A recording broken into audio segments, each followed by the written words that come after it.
I never felt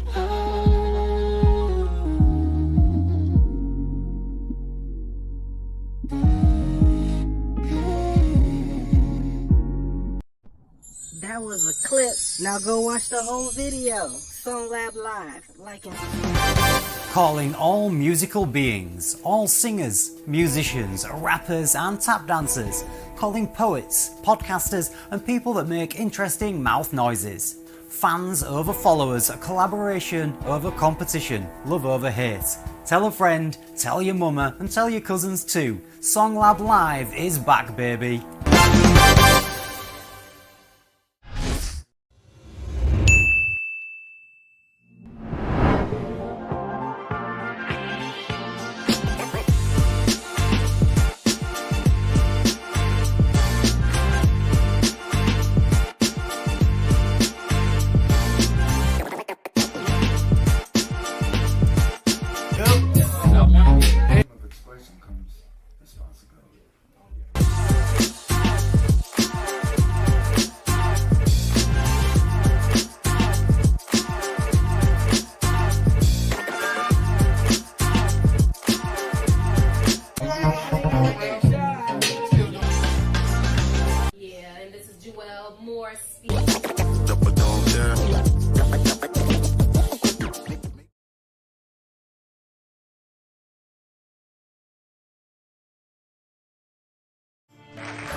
This is brother Hi John.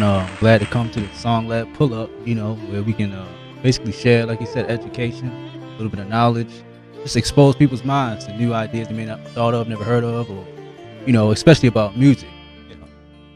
My daily practice, my lifestyle is basically dealing with spirituality and try to apply that to every element of our reality.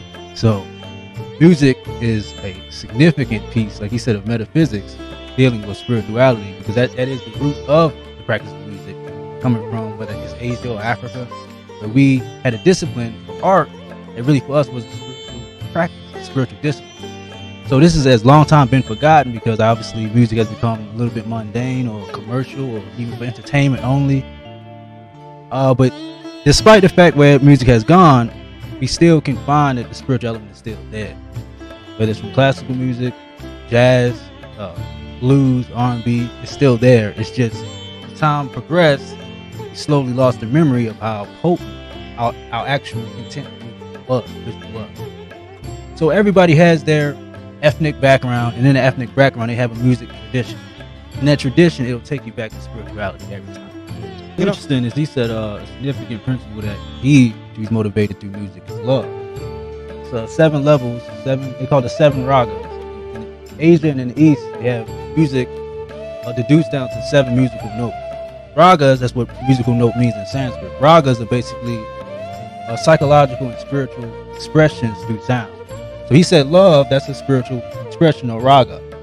But we have other type of music being expressed, like we have greed, lust. These are all different levels of our psychology. But when I'm speaking about spirituality, I gotta make this clear. You look up the root word of spirit, it comes from the word breath. Now breath basically just means your psychology or your mind, your consciousness. So spirit just means consciousness. Go to the Hebrew word is ruach. It just means breath. So we're not speaking of like the spook deities or somewhere, out in outer space somewhere. We're invoking them. We're speaking about conscious experiences that you're invoking and that you're manipulating in your own life. So that's what we mean by spirituality. So each one of these 7 levels would have 7 different ragas that are expressive of different things. But the drums preside over the physical material world, or what you might say is the earth. But the string instruments is pretty much like a lot like. They may be not necessarily the earth, but they're like, it's 5 elements. So the earth is the drums, basically. But water, fire, and air is basically the strings. So these are all elemental principles. Once you move beyond the string instruments, you go to the flute. The flute is air and what's called akasha, or ether, black matter. So that's something that is codified. You can go to certain texts. This is in the Upanishad, so I got to plug in references so people can go do their research. Yeah. But these texts were written about 3,500 BCE, so there really was no other societies that were that advanced during this time period to this level of being able to document this type of information about music. So to study the origin of music, you can go to ancient Egypt, no doubt. You can go to the whole Nile Valley. You can go to Kush, Ethiopia, and you're safe there because they're going to give you a whole lot of knowledge about the insight about what music and the origin of it actually is. But the thing is, I usually try to go to the East because they preserved it so perfect. They preserved it well. The ancient Egyptians, we have a lot of difficulties because they have had a hard time preserving it. There's no modern day ancient Egyptians that are custodians. Identities. Yeah, even so, yeah, you have certain Turks and Arabs, and I'm not gonna get into no ethnic Right. discussion right now about that, but the legacy of these great civilizations, a lot of them are African and South Asian, but they have not been preserved. So we have to find places on the planet where we still see their beacons of light to this very day.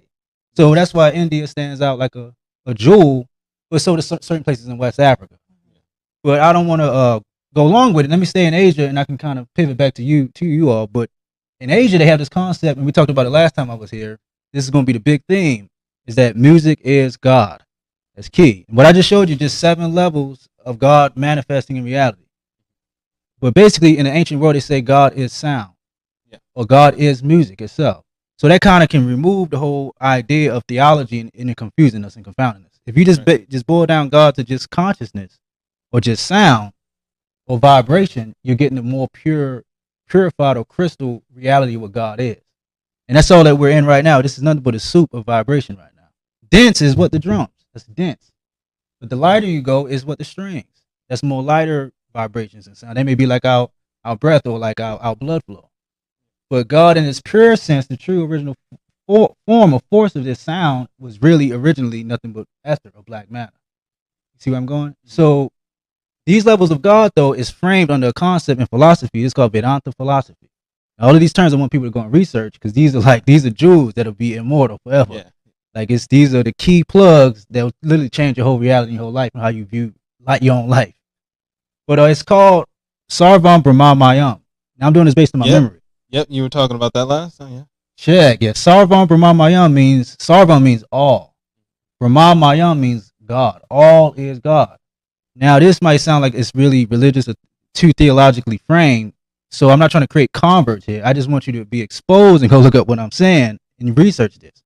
But all is God is a high advanced philosophical idea that is theologically under something called pantheism. You have pantheism as well, but pantheism. Pantheism basically means that in the African and Asian mind, we saw God expressed in 3 different major forms, pervasive all throughout reality. Yeah. We're not separate from that same supreme being. It's just he expresses itself, or it, not he or she, or it's gender neuter. It has no, see, we can't do that either, because that's duality. But that consciousness or that vibration or that being expresses itself in 3 forms. That's Sava, Rajas, and Tama. Please go research this as well. So I'm going really deep into this. But Sava basically is what we were just saying is the flute in the higher world. Sava means holy. That is what we might say is the original form of this supreme consciousness. So that's your spiritual idea. So people who are doing music, when they do spiritual music, like the Negro spirituals or different type of, I'm not gonna say necessarily gospel music alone, but different spiritual motivated music. They're in a higher world. But when you deal with the strings, that might be more into romance. It's in the heart. We just love. So the strings is all, but it also can remove in the heart fear, anxiety, depression. Because in the ancient mind, I just spoke to you about positive spirits that music presides over, but you also have demons that have to be, let's say, exorcised or removed. So if you go into the Bible, you see that King David had what? A harp or a lyre of 7 strings. Yeah. These are these 7 strings. So he was able to manipulate and understand how to remove demons out of different enemies he had in his reality. But it's all metaphysical. I don't think anybody should take it as literal as we have been taking it in the last, 50 years, 50, 60 years in this country. But if you study the Kabbalah and metaphysics in the Hebrew tradition, you'll see they have their breakdown explanation for these type of teachings. But the frame basically is, Sarvam Brahmamayam, that means all is God. But under that, you have to express it in a certain theme. So consciousness is God, yeah, it is. But music is God as well. Because consciousness and music is one and the same. It's our conscious expression of what our psychology is experiencing. And what that would be called is music is God. That translates to Nada Brahma. Nada or Sabda means sound. But Brahma means God. So Nada Brahma is a whole philosophical tradition. I mean, you can go to whole places in Asia right now, and that is their worship. Is music. Every instrument they pick up presides over a certain deity. So what I'm saying though, we never lost this tradition. It's just we have forgotten in modern day experiences through our education systems. Like we don't, yeah, because of Christianity, sure. But I just told you King David. But if you go to the Greek tradition, they have this is where the word music comes from. So there's no escaping it at all. The etymology of the word music comes from the 9 muses of the god Apollo. Mm-hmm. Yeah. And this is Greek mythology, but I don't want to scare everybody away. He's like, oh man, he's going to, he's going to religious European ideas of spirituality. But understand, all of these different spiritual traditions come from North Africa or from Asia, from Africa, period. And we can trace Apollo to a god called Aplu. And you can trace him to a Berber or a Phoenician deity. These are African people. So I don't want to scare people away. We safe here. We all safe, No, we're going to give people the truth. We got to give you the truth. Yeah, but music, it comes from, the 9 muses. Each muse presides over each one of these different principles I just laid out. They're divine feminine principles, but that's called anthropomorphism. It's not literal. It's not supposed to be taken verbatim like they're literally women somewhere, Yeah. But you do have a concept idea that Apollo and his muses incarnate in human beings. And through that's where the expression of all music originates. So that's from the Greek mind, I know, but remember, like I said, you can go to ancient Egypt. It's there. You can go to ancient India, which I'm breaking down thoroughly right now. So what I'm getting from everything that you've just explained is that music and sound really music is just a collection of sounds. Mm-hmm. Sound in itself is God. Check. Now you can have chaotic sounds, you can have harmonic sounds. Beautifully put. That's it. It represents the duality of our You did the whole spectrum right there. universe. Yeah. Perfect harmony versus chaos. These lower worlds beyond the drums, you have your they say the 808s and chaos, like I told you before. What's it called? Hard rock and hard metal. It's pure chaos. That represents the lower worlds, but see R&B, where it's a little bit, rhythm and blues. It's a little bit more in the higher spaces. I have all of this charted out. This is not me going off the top of my head. All of these are references. I have books that I can unpack for days, and I'll put the references at the back of this video. But in the higher worlds is the flute. You can go into classical music or core music, get like the chanting, all of the chanting. Well, all of that is basically states, they're transcendental states that we humans can experience, but like you were just expressing, they're natural in nature. Right. It's literally as within, so without. We're just copying. Remember I said the earth, water, fire, air. We're just copying the 5 elements in nature through a storyline within our own instruments. And at the knowledge level, I see here on the paper you have classical music. Yeah. Choral music or like orchestral, Yeah, I actually wanted to put that orchestral. I did want to put that, actually. Okay, because you now harmonize all of those levels together, right? Even it's the biggest harmony of all of those instruments and levels. Is what I'm saying. Yeah. That's fair. I mean, in classical, you're right, they integrate it all, but we go even to jazz. They use the same, like a good portion of those classical instruments. So you see how we cutting down lower? Yeah. But down here, we're in hip hop. I mean, and you just gotta just basically just bass. Drums, kicks and snares. Well, right. I mean, that is interesting to look at it from that level to see what spirits you're incorporating into your music as you're using different instruments. That's what I'm You could kind of use that along with your intent and your message to speak to that it is spirit or yet consciousness of its own. Check. And a vibration. I don't want to be confusing when I say God, because I know we have a Western pre-assumption of what God may be. But when I say God, I mean many different expressions of consciousness. See, remember, Sarvam Brahma Mayam. It means all is God. But it's all is God, but at different levels of consciousness. So, I can see animals, and I'm like, you're like, you gonna say that's God? Oh yeah, at a lower level of consciousness. But so I'm not necessarily saying we humans are the highest level of consciousness either. But music is one of the purest forms of that supreme consciousness or that supreme self. She said the word mu. That's a key word. Mu is also the etymological root word of music. Same word. Even the word mind or mentality. That word, you look it up, music, it'll literally take you to the mind or mentality. So that's all you're really doing is you're mastering your own psychology.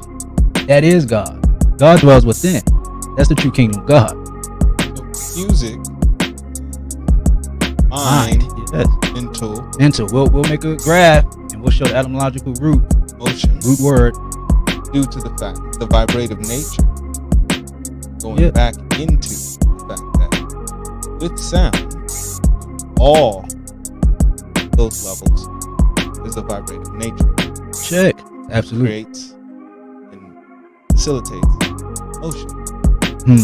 Emotion. In motion, yeah. Spirit said all is spirit, all is conscious. So you have to understand it like a cosmology. Cosmology is organizing the whole cosmos in different spectrums of principles. So that's what mythology was used for. It was a teaching tool.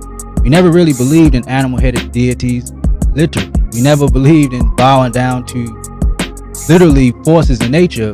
It's all supposed to be metaphysically, like the word you used earlier, or esoterically translated to principles that can be measured in nature, or within inside of our body, more importantly. Remember, like I said, the true God is within you. But in context of what they were sharing, though, in this spectrum on the first level, or actually the lowest level, is we have music about crime and murder. That is the chaos or the evil that he was speaking of earlier. That, you know, our ancestors was like, oh no, can't have that in the house. Crime and murder, it's called the Patala realms, or the lowest levels of hell. So if you look at, it's a form called the cosmic man, which is like an anthropomorphic form of God. But I'll show that picture. You'll see God. You even have the Kabbalistic tree of life, but you have these different levels inside of the body of an anthropomorphic deity or God. See, so the feet is crime and murder. So for a lot of our people in the community, they do get, you know, the seduction of that type of spirit, and that's where murder and crime influences our psychology. Those are deities, but yeah, you might say that they're demons and different lower type of entities. But the thing is, like I said, all is God, but just at different levels of consciousness. But crime and murder is the lowest. Crime, murder, and rape is pretty much the lowest of the spiritual states. So that would be pretty much beneath the 7 worlds, or beneath the 7 principles. Now these principles are in our body, so as I go through them, I'll break them down in our body. But the next state is you have, it's about materialism, money. It's all about wealth, riches. That's all they rap about all day. Well, that is the Muladhara chakra, or the root chakra. But to put it in another language, we can just say it's pretty much the base fundamental level of our reality. It's called Bhuloka. These are Sanskrit words. I'll give charts and I'll show these worlds. But remember, I said this is spirit here. I'm talking about spiritual. So these are different entities of spirits that dwell within human beings. So we all have these spirits inside of our body, but some people are more gravitating toward the materialistic spirits. Something can touch. Check the ones that are sensory. 5 senses deal with the body, the physical body. So comfort, luxury. But a lot of times that can become corrupted, and you have greed, war, competition, and jealousy, and all these other. Oh, well, that's the next one. Okay, so the next round would pretty much be lust and hypersexuality. So once it gets so corrupted in that round, the music will even start gearing. But I think, isn't that where gluttony would be actually too? Because you're just pleasuring yourself. It's like an over pleasuring. It is. It's just you pretty much you are exposed to this then. Yeah, that's it. It's either food. It's called hedonism. Hedonism. Hedonism. So and that whole hedonists, they were all about making sure their pleasures got met. See, so we move on to the next one though. We have pretty much fame. People who rap about or sing about their ego, like fame. You know, becoming well known or being celebrities and so on. It's a certain state. See, it's not as low or as dark as murder and crime, but it's still not as supreme and high as the states I'm about to travel to. But the next state you have is pretty much emotion. It's the R&B, where it's a little bit, rhythm, blues. It's a little bit more in the higher spaces. So that's like the blues. But it's emotions. You can even go and say like love, like you said earlier. That's in the heart. Now that music is pretty much the equal balance. That's where we're living in the place where she spoke of in the 1970s, 1980s, 1990s. But the suffering, we got to keep that included as well, because you have the human expression where they get beyond caring about fame and money and lust, and they just depressed. This material world is just suffering for them. But that's the blues. That's all they sung about, pretty much. And no, blues doesn't originate from our oppression and slavery. Blues originates as a philosophical practice from West Africa. So the Fulani and the Hausa and these different African griots is what they call. They would sing about their different perspectives of philosophical stances about reality. So that's the birth of the blues. came into the what you call the slave plantations, and eventually travels up, from Louisiana and Mississippi up into Chicago. So blues though is in the heart, but then rhythm in blues, because we start weeping and crying about pretty much how our relationship dynamics become. So that's the duality agenda right there in the heart. But moving beyond that, because that was well for us, like she said, that went well for us. We had a pretty successful era in our culture, but in that realm. But next you have is what's poetry and philosophy. So that's your hip hop pretty much. That's jazz. You know what I'm saying? That's out of Harlem in Chicago. So that would be like in the throat. See, I went to the heart. But see, the philosophy and the teachings and the poetry, trying to be witty, because the word hip comes from the word to be knowledgeable. It's a Senegalese word. It's from Senegal. So it's actually an African word. Hip hop actually comes from, the whole concept comes from Africa, but it was in jazz. So, see, jazz artists used to say, are you hip? I mean, are you knowledgeable? Do you know the reality of what jazz is and where it came from? Because jazz is spiritual. That's where I'm really trying to go. Blues is spiritual as well. So hip hop becomes what we expressing pretty much as poetry or lyricism, But moving from the throat, you move to the brow realm, and that realm you have is nothing but knowledge. So you can call it the golden age of hip hop. You can call that like neo soul. She spoke about conscious music earlier. He spoke about the soul Aquarians. But that's pretty much the state that we're at right now. See, you go to every coast on the East Coast, you got J. Cole. Yeah. In Chicago, you got figures like Kanye and Chance the Rapper, rappers like that, alternative rappers. Lupe Fiasco. You go to the West Coast, you got Kendrick Lamar. So now we on this knowledge level, and that's a type of spirit of music. It's to muse or to channel a certain spirit. And I'm gonna go to this last state. This is the seventh and highest state. And that's basically spirituality. So spirituality or God itself is probably the most vague for us right now in our culture. But that takes me to really my conclusion and closure for what I'm sharing. Because in Asia and in Africa, they realize that all of these are going to be expressed. Everybody's going to grab an instrument and express what they want. Whether it's drums, strings, or flute. Everybody's going to express what they is genuinely feeling in their spine, in their soul. But the practice of, I think me and Nat was talking about it, is music a hobby? And what I'm trying to express is that music is not necessarily just a hobby or even a profession. It can be a ritual. And that ritual is a devotion to the supreme consciousness at every moment. And that practice is called bhakti. So all of these teachings, though, I did give some references. I said the Upanishads earlier. But there's books called the Bhagavad Gita. See that root word, Bhagavad Gita. And you can read Srimad Bhagavatam. But in the Bhakti Sutras, these are all ancient texts. These are different texts. We'll show the books. We'll put the books up. And it'll unpack everything here. It's no secret. I'm not trying to, hold it hostage and hide it from anybody. And these texts, though, they give you a format that music with an instrument and, playing it right out in the public. Or whether it's recorded or not. Whatever level it's expressed to be spiritual. So this is called the Bhakti tradition. Ancient Egypt had the same. The whole Nile Valley had the same. This is where the Hebrews got it from. The Greeks, when we said like the muses, earlier. Yeah. It all comes from this type of spiritual and cultural expression. Remember, like I said earlier, Bhakti is the practice that nada Brahma, meaning sound or music. Music is God.